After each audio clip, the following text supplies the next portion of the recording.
আমি এটি স্মাৰক এখন সম্বৰ্ধনা পত্ৰ এটি গ্ৰন্থৰ টুকুৰা তেখেতলৈ প্ৰদান কৰিম।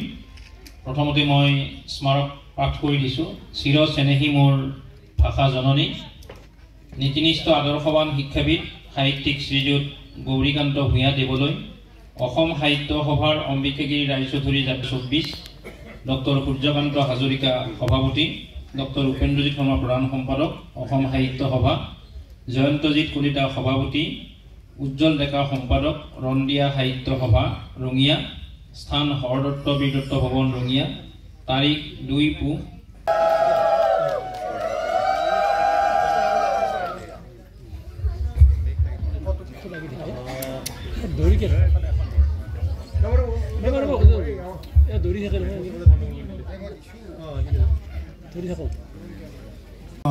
অৱস্থা নাই। শৈশৱত লগ পোৱা এজন ব্যক্তিৰ নামত আজি যি এই বঁটাটি আগবঢ়োৱা হ'ল।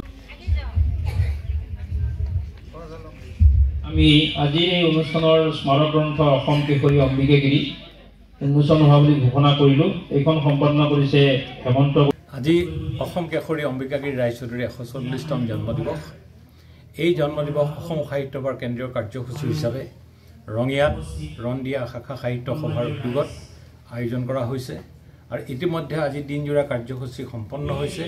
এতিয়া মুকলি সভাৰ গ্ৰন্থ উন্মোচনী সভা চলি আছে।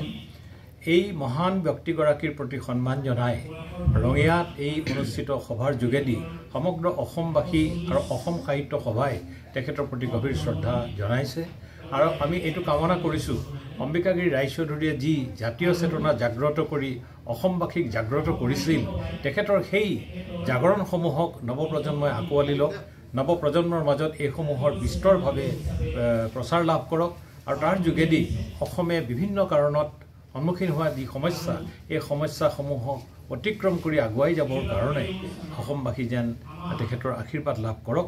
এই মোৰ আজিৰ এই দিনটোত মোৰ আবেদন আৰু মই আহ্বান জনাইছোঁ নতুন প্ৰজন্মই অম্বিকাগিৰিৰ সেই আহ্বানক সৰুগত কৰি বিভিন্ন দিশেৰে আগবাঢ়ক।